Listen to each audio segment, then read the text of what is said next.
उसका जो पति होता है उस औरत का, उसका पति कुछ दिन में गुजर जाता है। तो वो जो औरत होती है अकेली पड़ जाती है और उसका कोई नहीं होता है, उसका एक बेटी होती है और कोई नहीं होता है। तो वो जो होती है उसको अब शारीरिक इच्छा जो होता है उसको परेशान करने लगता है। और उसका जवानी अभी जो था, उसका उम्र ज़्यादा हुआ नहीं था, वो अभी 35-36 साल की उम्र से वो औरत गुजर रही होती है। इसी वजह से उसका जो शारीरिक इच्छा था, वो शारीरिक इच्छा उसका शरीर में धीरे धीरे उबाल मारने लगता है। तो करती क्या, तो एक पास वाले गांव में ही एक मर्द से उसका दोस्ती हो जाता है, दूसरे मर्द से। तो जब दोस्ती होता है तो उसके साथ धीरे धीरे उसका नज़दीकियाँ बढ़ने लगता है। नज़दीकियाँ बढ़ता है, उसके बाद उस मर्द के साथ ये जो औरत होती है उसके साथ वह शारीरिक संबंध बनाती है, गंदी गंदी काम करती है। जो अपना पति के साथ करना चाहिए वो उस मर्द के साथ करती है। इसी तरह से उन दोनों के बीच अब अवैध संबंध पनपने लगता है। तो क्या होता है कि वो जो औरत होती है वो रोज़ जब उस मर्द से मिलने जाती है तब एक कड़वा तेल, जैसे सरसों तेल का जो डब्बा होता है, साथ में लेकर के उस मर्द से जब मिलने जाती है तब वह साथ में लेकर के जाती है।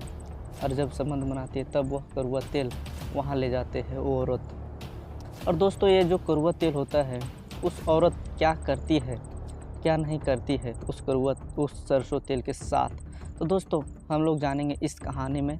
तो इस कहानी को आप लोग लास्ट तक ज़रूर सुनिएगा। तो दोस्तों, मेरा नाम है बजरंगी कुमार और आप लोग देख रहे हैं हिंदी कहानियाँ 123। दोस्तों, अगर आप लोग मेरे चैनल पे अगर नए होंगे तो चैनल को सब्सक्राइब कर लीजिए और वीडियो को भी लाइक कर दीजिए और यह स्टोरी आप लोग पूरा देखिए। दोस्तों, आज जो मैं कहानी सुनाने जा रहा हूँ, यह कहानी एक सच्ची कहानी है दोस्तों। और जो कहानी है, यह कहानी बिहार की है। दोस्तों, बिहार में एक गांव पड़ता है नवादा। उसी क्षेत्र में एक परिवार हुआ करता है। उस परिवार में टोटल 3 सदस्य थे।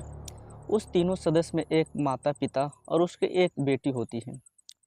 उसकी जो बेटी होती है, अभी ज़्यादा उम्र था नहीं उसका, 16-17 साल के करीब उसका उम्र होती है। उम्र हो जाती है तो वो स्कूल में पढ़ती है। और जो उसको पिता होता है, इन दोनों का, सब तीनों को जो होते हैं परिवार में, वो तीनों अच्छी सी ज़िंदगी आगे धीरे धीरे काट रहे थे। और इन तीनों की ज़िंदगी में काफ़ी खुशहाल ज़िंदगी गुजार रहे होते हैं। तो क्या होता है कि दिन गुजरते गुजरते एक दिन जो उस लड़की का पिता होता है दोस्तों, एक दिन उसका अकाल मृत्यु हो जाता है। तो उसकी जो लड़की का माँ होती है वो अब अकेला बिल्कुल पड़ गई थी। उसका नाम दोस्तों सावित्री होती है उस औरत का। वो बिल्कुल अब अपना पति का गुजर जाने के बाद वो जो सावित्री होती है वो अकेली पड़ जाती है। और उसकी एक बेटी होती है सिर्फ परिवार में, और दूसरा और कोई नहीं होता, लड़का भी नहीं होता है। तो अपने बेटी के साथ वो जो सावित्री होती है अपना ज़िंदगी अब गुजारने लगती है। और तनाही और अपना जो जीवन का कष्ट होता है वो धीरे धीरे अब नैया पार करने की कोशिश करती है। और सोचने लगती है कि अब हम बेटी के साथ ही अब ज़िंदगी गुजार लेंगे। परंतु उसका जो उम्र होता है वो सावित्री का ज़्यादा उम्र था ही नहीं उसका।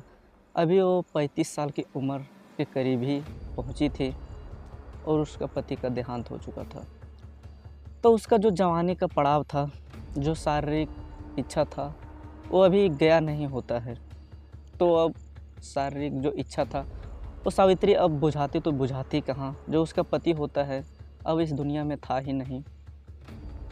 तो उसका एक लाडली बेटी होती है, उसका भी उम्र अब शादी करने का लायक धीरे धीरे हो गया था। तो अपनी लाडली बेटी का शादी करती है। शादी करने के बाद वो अपनी बेटी को ससुराल भेज देती है। वहाँ पे उसकी बेटी अच्छी खासी ज़िंदगी गुजारने लगती है। तो जो सावित्री होती है, इसको शारीरिक इच्छा जब तड़पाने लगता है, इसका शरीर में बदलाव ज़्यादा होने लगता है, तो ये तड़पने लगती है। तो ये करती क्या, तो इधर उधर देखने लगती है कि पास में कोई ऐसा इंसान है क्या नहीं। तो इसको नज़र में एक गांव के बगल में एक उसका पड़ोसी रहता था, जो काफ़ी देखने में अच्छा हैंडसम था। तो जो सावित्री होती है वो अपना दिल उसको देकर बैठ जाती है और सोचने लगती है कि हम इसको अब पसंद करने लगे हैं, अब यही मेरे को चाहिए। तो उसके मन में तरह तरह का अब ख्याल चलने लगता है उस मर्द के प्रति। तो दोस्तों ये सावित्री थी, उस मर्द को जो जिसे ये पसंद आ गई थी उसको अब पटाने के लिए ये व्याकुल हो जाती है और उसके पीछे पीछे ये घूमने लगती है। दोस्तों बहुत दिन घूमने के बाद ये जो सावित्री होती है उस मर्द को पटा लेती है और पटाने के बाद दोनों वापस में चाहने लगते हैं। इसी तरह ये दोनों जो होते हैं चाहने के बाद दोनों काफ़ी करीब आ जाते हैं और जो मर्द होता है सावित्री अपना घर को रोज़ रात को बुला लेती है और बुलाने के बाद उसी के साथ सोती है। और जब सुबह 4 बजता है, जब पूरा सुबह नहीं होता है उससे पहले ही वो अपना आशिक को घर से बाहर कर देती है।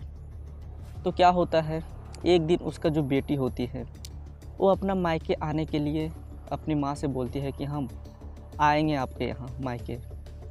तो उसका माँ जो होती है वो मना नहीं करती है सावित्री और अपना बेटी को घर पे बुला लेती है। उसके साथ उसका दामाद भी आ जाता है।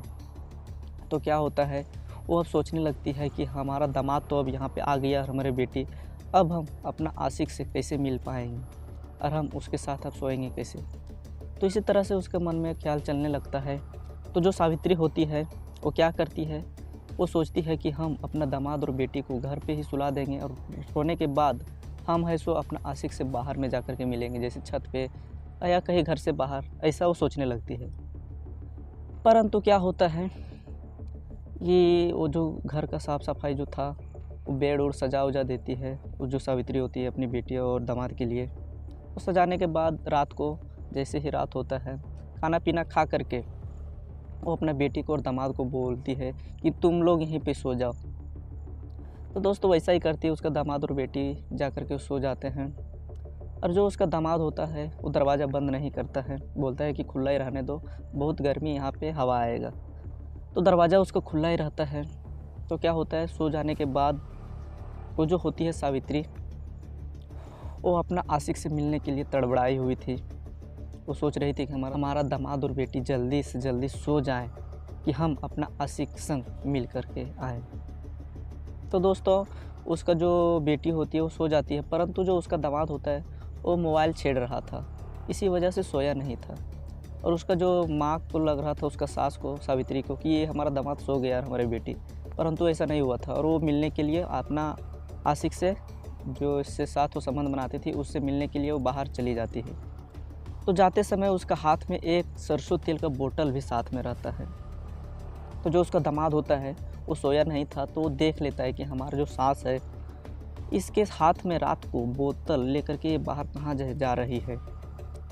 तो ये सब जैसे ही उसका दामाद ये देखता है कि हमारा सास के हाथ में ये बोतल लेकर कहाँ जा रही है इतना रात को, तो उसका मन में बहुत तरह का ख्याल चलने लगता है और वो सोचने लगता है कि इस तरह से कहाँ पे जा रही होगी। तो कुछ देर सोचने के बाद वो छोड़ देता है कि जाने दो, वो कुछ काम होगा तभी वो लेकर जा रही है हमारी सास। परंतु दोस्तों इसी तरह 2-3 दिन जब वो दामाद अपना सासू माँ को देखता है कि रोज़ इसी तरह ये करती है हमारी सासू माँ, रोज़ तेल का डब्बा लेकर जाती है, तो क्या करता है वो जो होता है उसका दामाद, एक दिन पीछा कर लेता है रात को। जब उसका सास जो होती है वो जा रही थी जब मिलने के लिए अपने आशिक से, तो वो जो उसका दामाद होता है सोया नहीं था रात को और उठ के एक दिन चला आता है। तो देखता है कि ये जो हमारी ये सास है वो किसी गैर मर्द के साथ शारीरिक संबंध बना रही है।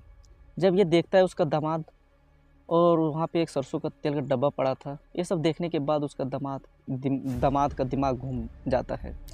तो दोस्तों क्या होता है कि उस दामाद को मालूम पड़ जाता है कि हमारी सास जो है वो दूसरे मर्द के साथ शारीरिक संबंध बनाती है।